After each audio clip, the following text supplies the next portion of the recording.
Hi everyone, welcome back. ये Wangxian fan fiction Open Secret Behind the Mask का next part है। Let's started.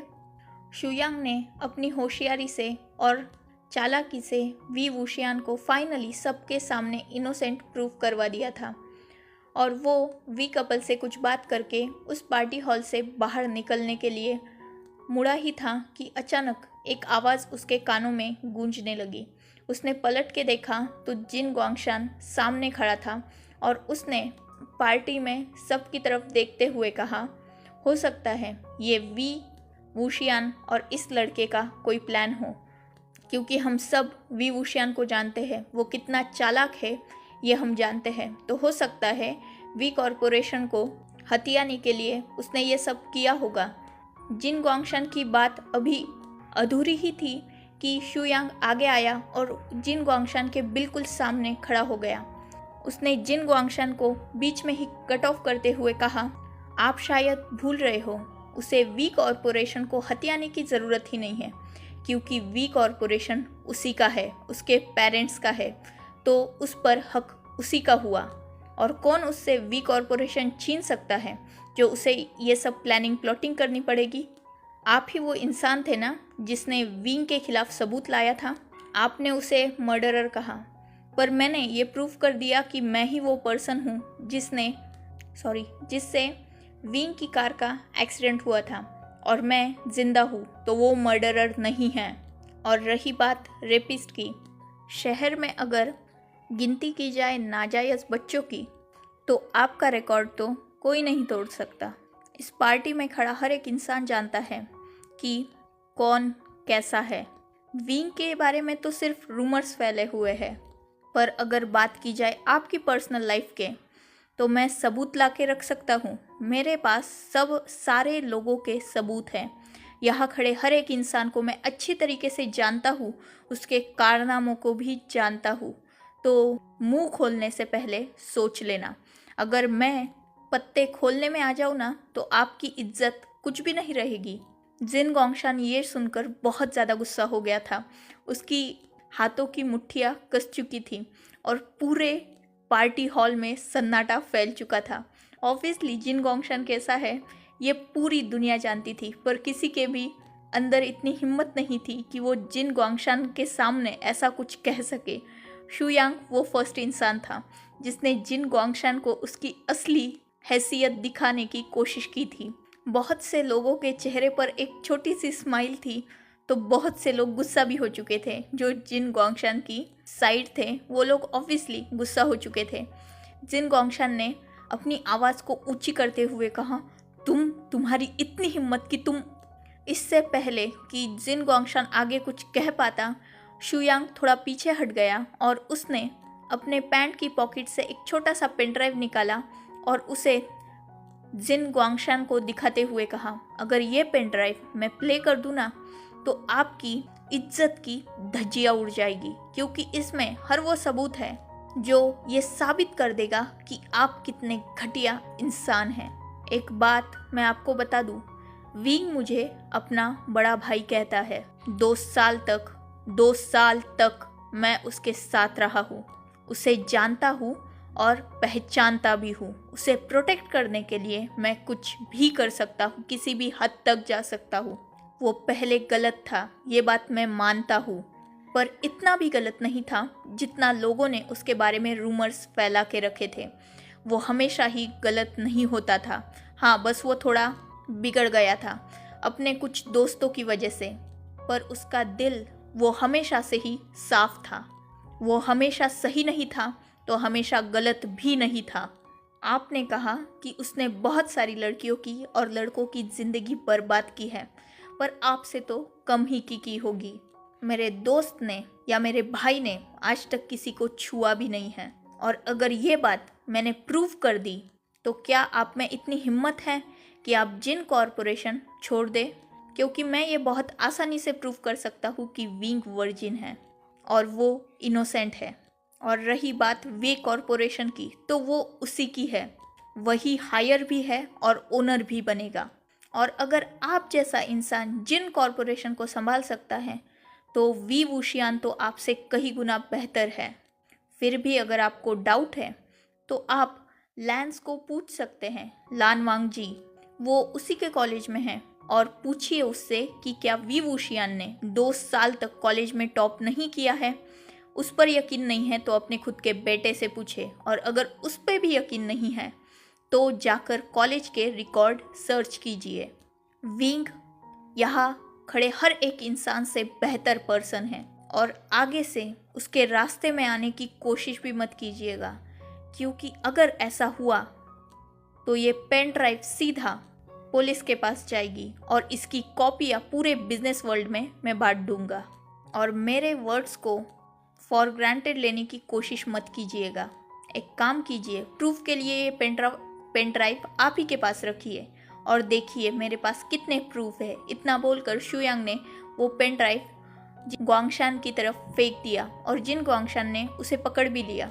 शुयांग वहाँ से मुड़ गया और वो वे कपल के पास गया, और उसने वे कपल से कहा, ये सब लोग सिर्फ यहाँ वी वूशियान के लिए आए हैं, उसका मजाक उड़ाने आए हैं और उसकी बेइज्जती करने आए हैं, पर मैं ऐसा नहीं होने दे सकता।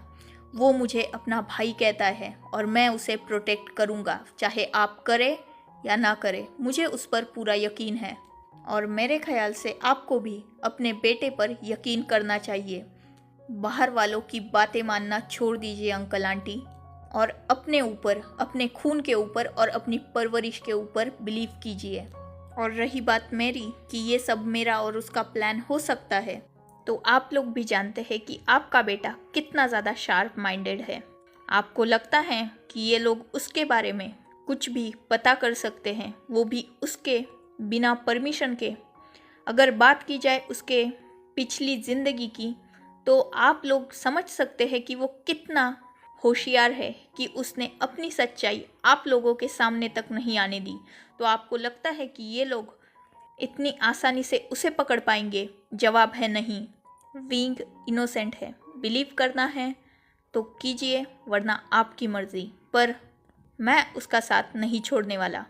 अगर किसी ने भी वी वूशियान को हार्म करने की कोशिश की तो उसे मुझसे होकर गुजरना होगा। इतना बोलकर वो फिर से उस पार्टी हॉल से बाहर जाने के लिए मुड़ गया। अब उस पार्टी हॉल में पूरी तरीके से सन्नाटा था। अचानक शुयांग कुछ कदम जाकर रुक गया, क्योंकि सामने थोड़ी दूरी पर लान वांगजी खड़ा था। शुयांग ने लान वांगजी की तरफ देखा और उसने अपने कदम लान वांगजी की तरफ ही बढ़ा दिए। वो लान वांगजी के सामने आया और उसने कहा, अगर तुम चाहो तो उस पर ट्राई कर सकते हो, पर एक बात ध्यान रखना, वो टूट चुका है। दुनिया की नज़र में अगर इंसान गिर जाए तो उठने के चांसेस होते हैं, पर अगर इंसान खुद की नज़र में गिर जाए तो उठने के कोई भी चांसेस नहीं होते। और विंग खुद की नज़र में ही गिर गया है। वो खुद से नफरत करने लगा है, और अगर तुम उससे सच्चा प्यार करते हो और उसे हासिल करना चाहते हो तो तुम्हारे सामने बहुत बड़ा टास्क होगा, क्योंकि तुम्हें पहले उसे खुद से प्यार करना सिखाना होगा, क्योंकि वो अपने आप से ही नफरत करता है। चाहे तो चांस ले सकते हो, मैं तुम्हारी हेल्प ज़रूर करूँगा, पर ज़रा सोच समझ के अपना अगला कदम लेना, क्योंकि वो इतना इजी नहीं है। इतना बोलकर शुयांग ने वांगजी को एक स्माइल दी और वो उस पार्टी हॉल से फाइनली बाहर जा चुका था। शुयांग की बातें सुनकर वांगजी के चेहरे पर एक हल्की सी स्माइल आ गई थी, और कहीं ना कहीं लैन सिचन ने उस स्माइल को नोटिस कर लिया था। इनफैक्ट विंग के बिहेवियर से हर कोई शॉक था, पर फिर भी वांगजी समझ चुका था कि विंग जो भी कर रहा है वो बस इसलिए कर रहा है क्योंकि वो खुद को गलत समझता है। इस वजह से वो दुनिया को भी खुद को गलत समझने देना चाहता है। शुयांग पार्टी हॉल से अपने घर की तरफ आ गया था। उसने डोर पर नॉक किया। डोर सोंगलैंग ने खोला। शुयांग ने एंटर करते ही सबसे पहले विंग के बारे में पूछा। सोंगलैंग ने एक रूम की तरफ इशारा करते हुए कहा, वो सो चुका है। शुयांग ने कहा, क्या उसने कुछ कहा? तब सोंगलैंग ने अपने फेस को सैड करते हुए कहा, उसने कुछ भी नहीं कहा, पर उसकी आंखों में बहुत ज़्यादा आंसू हैं और वो बहुत देर तक रोता रहा और रोते रोते ही सो गया। मैंने बहुत कोशिश की उसे खाना खिलाने की, पर उसने खाना भी नहीं खाया और वैसे ही वो सो गया है। शुयांग उस रूम में गया। उसने रूम का डोर ओपन किया और विंग की तरफ देखा, जो एक छोटे से बेड पर पीसफुली सोया हुआ था, पर उसकी आंखों के नीचे अभी भी वो आंसुओं के निशान मौजूद थे। शुयांग को विंग को ऐसे देखकर बहुत ज़्यादा दर्द हो रहा था अपने सीने में। ऑब्वियसली 2 साल तक वो दोनों एक दूसरे से बहुत ज़्यादा अटैच हो चुके थे और सच में शुयांग विंग को अपना भाई मानने लगा था। एक्चुअली शुयांग एक अनाथ था और वो उस रात अपने एक पार्ट टाइम जॉब से वापस आ रहा था जब विंग ने अपने नशे में चलते उसका एक्सीडेंट कर दिया था। उसके बाद विंग ने तुरंत उसे उठाकर हॉस्पिटल ले गया था, उसका इलाज कराया था और उसके बाद विंग शुयांग के साथ ही रहने लगा था क्योंकि शुयांग को कुछ मेजर इंजरीज हुई थी और शुयांग अपने लेग्स का इस्तेमाल नहीं कर सकता था कुछ दिनों तक। जब विंग ने शुयांग की ये हालत देखी, उसे बहुत ज़्यादा बुरा लगा था। उसे खुद पर बहुत ज़्यादा गुस्सा आ रहा था। ऑब्वियसली वो कितना भी बुरा क्यों ना हो, पर वो एक इंसान था। उसे सिर्फ पैसों का घमंड था, पर वो किसी का भी बुरा नहीं चाहता था और इस हद तक तो बुरा वो किसी का भी नहीं चाहता था। ऊपर से जब शुयांग को इन सब चीज़ों के बारे में पता चला, खुद की कंडीशन के बारे में, तब भी उसने विंग को इन सब चीज़ों के लिए ब्लेम नहीं किया, जबकि विंग ने खुद उसे बता दिया था कि उसी ने उसका एक्सीडेंट किया और वही उसे यहाँ लेकर आया। इनफैक्ट शुयांग ने विंग को थैंक्स कहा था उसे हॉस्पिटल पहुंचाने के लिए और उसके मेडिकल एक्सपेंस पे करने के लिए। तब विंग को और भी ज़्यादा गिल्टी फील होने लगा अपनी हरकतों के लिए। और वो वक्त ऐसा था जब विंग को इंसान के जान की और इंसानियत की कीमत समझ में आई थी। शुयांग ने विंग पर कोई गुस्सा नहीं किया था, पर विंग ने खुद पर ही बहुत ज़्यादा गुस्सा किया था। उसे बहुत बुरा लग रहा था कि कोई इंसान सिर्फ उसकी वजह से आज इस हालत में है। विंग ने उसी बात के बाद से सब छोड़ दिया था। वो दुनिया की नज़र में गायब हो गया। इनफैक्ट उसने अपना घर भी छोड़ दिया और वो अचानक ही गायब हो गया। बाद में वो शुयांग के साथ ही रहने लगा, उसका ख्याल रखने लगा और सारे मेडिकल एक्सपेंस खुद पे करने लगा कमा कर। पहले पहले विंग को इन सब चीज़ों में बहुत ज़्यादा तकलीफ़ होती थी। ऑब्वियसली वो एक स्पॉइल्ड किड था, उसे इन सब चीज़ों की आदत ही नहीं थी। वो एक पैम्पर बच्चा था जिसे अब तक दुनिया की मुश्किलों से जान पहचान थी ही नहीं, तो अचानक खुद पर इतना बर्डन लेना विंग के लिए बहुत मुश्किल था। पर फिर भी उसने संभाला, उसने सब कुछ संभाला। उसने शुयांग का ख्याल रखा, उसके सारे मेडिकल एक्सपेंस के लिए उसने बहुत सारे जॉब्स किए। पहले ये बहुत टफ था, लेकिन बाद में विंग ने खुद अपने एंड से 100% दिया और सब मैनेज करने लगा। शुयांग एक कॉलेज स्टूडेंट था और वो पढ़ाई में बहुत ज़्यादा अच्छा था। शुयांग हमेशा से ही चाइना के सबसे बेस्ट कॉलेज में पढ़ना चाहता था, पर वहाँ जाने के लिए पैसे शुयांग के पास नहीं थे। तो विंग ने शुयांग के नाम से उस कॉलेज के लिए अप्लाई किया, 100% स्कॉलरशिप हासिल की और उसने शुयांग के नाम से ही उस कॉलेज में जाना स्टार्ट किया। 2 साल तक वो शुयांग के नाम से ही टॉप करता रहा। साथ ही अपनी स्कॉलरशिप भी उसने बरकरार रखी। वो अपने सारे एक्सपेंस और शुयांग के भी सारे एक्सपेंस पार्ट टाइम जॉब के थ्रू पे करता था। इन सारे दिनों में वी चांसे ने बहुत ज़्यादा कोशिश की अपने बेटे को ढूंढने की, पर विंग हमेशा उनसे बचता रहता था। इन 2 सालों में विंग ने बहुत कुछ सफ़र किया था। शुयांग ने बहुत कोशिश की थी कि वो विंग को कन्विंस करके उसके घर भेज सके, पर विंग अपने गिल्ट में पूरी तरीके से डूब चुका था। उसे लगता था कि उसने बहुत ज़्यादा गलत किया है, क्योंकि किसी के पैर ना होना, ये बात विंग शुयांग की कंडीशन देखकर समझ सकता था कि कितनी मुश्किल है। और आज शुयांग एक अच्छा खासा पर्सन सिर्फ विंग की वजह से ही इस प्रॉब्लम में है, तो विंग उसका साथ कैसे छोड़ सकता है। और विंग को अपने की गई गलती का पे भी तो करना था, इसीलिए उसने शुयांग का ख्याल रखने का डिसाइड किया, वो भी अपने खुद के पैसों से, और इसमें वो सक्सेसफुल भी रहा। उसने 2 साल तक शुयांग का इलाज करवाया और फाइनली आज शुयांग अपने पैरों पर खड़ा है। सॉन्गलैंग एक्चुअली शुयांग का केयर टेकर था और शुयांग के अच्छे बिहेवियर और काइंड नेचर की वजह से सॉन्गलैंग उसकी तरफ अट्रैक्ट होने लगा। सेम एज शुयांग भी सॉन्गलैंग से अट्रैक्ट था और कहीं ना कहीं वो दोनों एक दूसरे से प्यार करने लगे थे। ये बात उन दोनों को तो बाद में समझ में आई, पर विंग ने पहले ही पकड़ लिया था और विंग हमेशा से ही इस बात से उन दोनों को बहुत टीज भी किया करता था। शुयांग, सॉन्गलैंग और विंग ये हमेशा से ही इन 2 सालों में साथ रहते थे, पर विंग अलग रूम में रहता था क्योंकि ऑब्वियसली उसके सारे जॉब्स और कॉलेज यहाँ से बहुत दूर पड़ता था, जिस वजह से विंग ने वही एक छोटा सा रूम ले लिया था और वो वही रहता था, पर वो हर बार इन दोनों से मिलने आता था। अब विंग को शुयांग की फिक्र करने की ज़रूरत भी नहीं थी क्योंकि सॉन्गलैंग उसकी पास था। एक केयर टेकर की तरह नहीं, एक लवर की तरह वो उसका ख्याल रखता था। विंग बहुत खुश था शुयांग के लिए भी और सॉन्गलैंग के लिए भी। वो हमेशा से ही सॉन्गलैंग और शुयांग के साथ ही था, जिस वजह से शुयांग भी विंग से बहुत प्यार करने लगा था। एज ऑब्वियस, एक अनाथ को एक फैमिली मिल जाए तो इससे अच्छा क्या होगा। सॉन्गलैंग और बाद में विंग ये दोनों भी उसकी ज़िंदगी बन गए थे।